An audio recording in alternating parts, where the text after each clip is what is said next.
आज हम लोग बात करेंगे एक सोसाइटी के बारे में, भारत देश की सोसाइटी के बारे में कि आज क्या घटनाएं घट रही हैं भारत देश के अंदर।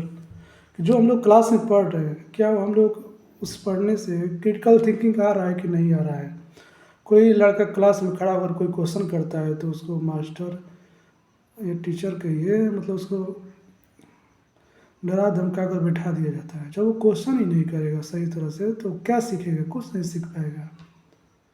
इससे हमको लोग सोचना पड़ेगा कि जो हम क्लास में शिक्षा ले रहे हैं, क्या हमको एक तरह से रियल लाइफ में क्या उसका यूज हम कर पा रहे हैं, नहीं कर पा रहे हैं।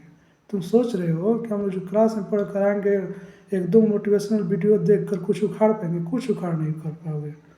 कुछ अलग करना पड़ेगा, कुछ एक इनोवेशन लाना पड़ेगा उनके थॉट में, ताकि हम लोग कुछ लोग अलग कर सकें। तो अलग करने के लिए मतलब एक तरह से क्वेश्चनिंग पावर ऐसा होता है कि किसी भी इंटेलिजेंस का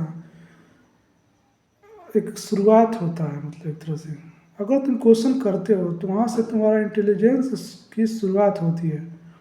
हम लोग अगर बात करें सबसे दुनिया का सबसे बुद्धिमान व्यक्ति के बारे में, जो कि सुकरात को बोला जाता है, वो क्वेश्चन को ही महत्वपूर्ण मानते थे। जब भी देखते थे कहीं मतलब चौराहे पर के लोग बैठे बैठे बात कर रहे हैं, किसी मुद्दे पर बात कर रहे हैं कि समाज के अंदर क्या बुराई है उसके बारे में बात कर रहे हैं, तो वो वहाँ पर जाते थे, क्वेश्चन करते थे, वो पूछते थे कि समाज क्या है, एजुकेशन क्या है, क्या हम लोग क्लास में जो एजुकेशन ले रहे हैं क्या वही एजुकेशन है, शिक्षा क्या है, साहस क्या है, जस्टिस क्या है, न्याय क्या है।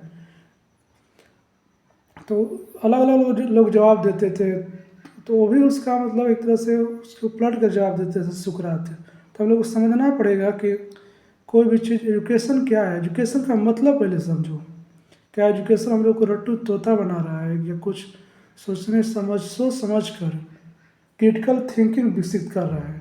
क्या हम लोग के अंदर ये विकसित हो पा रहा है, या हम लोग ज़िंदगी में पढ़ते रह जाएंगे, कुछ सोचने की क्षमता ही नहीं बढ़ेगा लोगों के अंदर। तो फिर पढ़ने का फ़ायदा क्या हुआ। हम लोगों को एक तरह से सीखा कैसे जाता है, इसको भी सीखना पड़ेगा। नॉलेज क्या होता है, उसका कहाँ यूज होता है, उसको बारे में भी सोचना पड़ेगा। लोग यही नहीं समझ पाएंगे तो हमेशा एक दूसरे से डिपेंडेंट रह जाएंगे।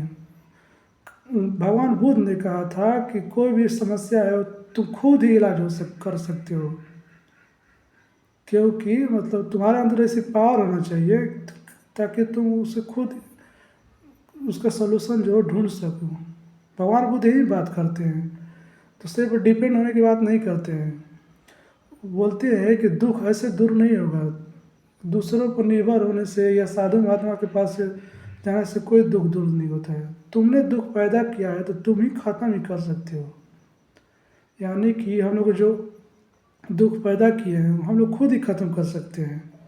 क्या समस्या है खुद से सोचना पड़ेगा, उसके बारे में सर्च करना होगा।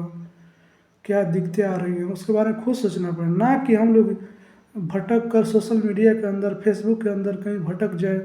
जो रियल प्रॉब्लम है उसको नहीं कर पाए और हम लोग रील्स में स्क्रॉलिंग में फंस जाए। ऐसी समस्या को थोड़ा ना हल होगा, नहीं हो पाएगा हल। हम लोग को किसी मुद्दा को सोचने का, समझने का मतलब एक तरह से क्षमता होनी चाहिए कि हम लोग किसी प्रॉब्लम पर एक से टिक कर बात कर सकें। क्या मतलब प्रॉब्लम है उसको लिखे, मतलब हम लोग उसके बारे में सोचें क्या सही और क्या गलत है। उसका बोलते हैं शॉर्ट एनालिसिस करना, मतलब क्या पॉजिटिव है क्या नेगेटिव है, उसका क्या मतलब प्रभाव पड़ेगा उसके बारे में सोचें हम लोगों को, तब जाके उसका सलूशन मिलेगा। लेकिन आज हम लोगों को सोशल मीडिया मतलब सब बॉलीवुड मतलब रिलीजन पॉलिटिक्स के बारे में लोग भटकाया जा रहा है। कल ही मैं देख रहा था आपकी अदालत राजा शर्मा ने एक मतलब कोई लीडर से पूछे थे, मतलब